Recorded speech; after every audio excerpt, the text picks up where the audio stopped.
कथा साक्षी गोपाल की। कहा जाता है, एक बार दो लोग श्री वृंदावन की यात्रा पर चले। उन दोनों में से एक धनवान वृद्ध थे, दूसरा गरीब युवक था। उस समय यात्रा पैदल हुआ करती थी। इस यात्रा में उस गरीब युवक ने उस वृद्ध की बहुत अच्छे से सेवा की। उस युवक की सेवा से वे वृद्ध बहुत खुश हुए और उन्होंने श्री वृंदावन के गोपाल मंदिर में उस युवक से कहा कि घर पहुंचकर मैं अपनी सुपुत्री का विवाह, अपनी बेटी का विवाह तुमसे कर दूंगा, ऐसा वचन देता हूँ। कुछ दिन बाद दोनों वापस पहुंच गए तो उस गरीब युवक ने उस वृद्ध को उनका वचन याद दिलाया। तो उस वृद्ध ने कहा, मैंने ऐसा कोई वचन नहीं दिया है, और किसी धनवान जमींदार के साथ अपनी बेटी का धूमधाम से विवाह तय कर दिया। तब दुखी होकर उस युवक ने पंचायत बुलाई है। पंचायत ने सारी बात सुनने के बाद प्रमाण मांगा, सबूत मांगा। तो उस युवक ने कहा कि जब इन्होंने वचन दिया था उस समय भगवान गोपाल जी हमारे साथ थे, यानी गोपाल जी के मंदिर में वचन दिया था। यह बात सुनकर पंचों ने उस गरीब युवक की हंसी उड़ाई और कहा कि तुम्हारे गोपाल जी यदि गवाह बन जाएं तो हम तुम्हारा विवाह इनकी बेटी से करवा देंगे। तब अपने बात को सत्य प्रमाणित करने के लिए वह नवयुवक श्री वृंदावन गया और उसने गोपाल जी से कहा कि आपने तो 16,108 विवाह किए, क्या मेरा एक भी विवाह नहीं कराओगे? अब आप ही मेरे साथ चलकर पंचायत को सत्य का सबूत दें, सत्य का प्रमाण दें।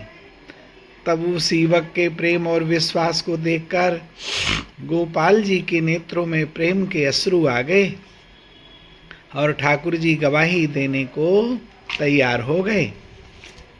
कन्हैया ने गोपाल जी ने कहा, मैं चलूँगा तुम्हारे साथ, लेकिन एक शर्त है, तुम आगे आगे चलोगे, मैं पीछे पीछे आऊँगा और तुम पीछे मुड़कर नहीं देखोगे। अगर पीछे देखा तो मैं वहीं रुक जाऊँगा, आगे एक कदम भी नहीं जाऊँगा। तब वह युवक बोला, आप बड़े नटखट हो, कहीं पीछे आए ही नहीं तो?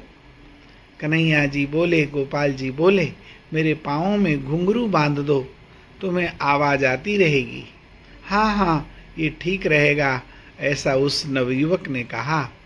अब गोपाल जी के चरणों में घुंघरू बांध दिए गए, जिससे छम छम छम की आवाज़ आने लगी।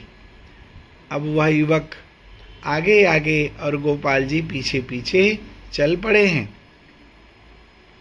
जब चलते चलते फूलसा गांव में पहुँचे तो वहाँ रेतीला रास्ता आरंभ हो गया, जिसके कारण गोपाल जी के पांव रेत में फंस गए, जिससे घुंघरुओं की आवाज़ आनी बंद हो गई।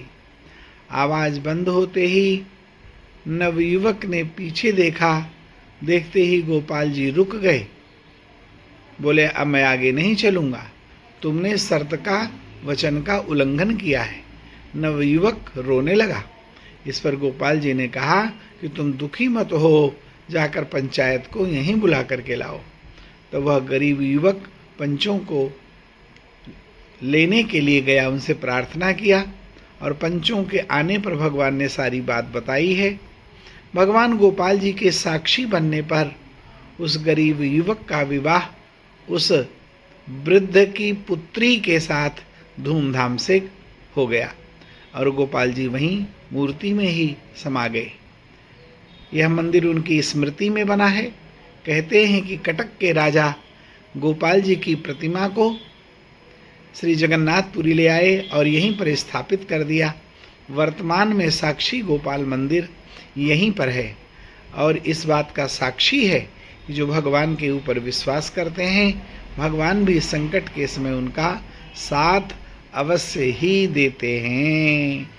बोलिए श्री साक्षी गोपाल भगवान की जय, श्री जगन्नाथ जी महाराज की जय, कृष्ण कन्हैया लाल की जय।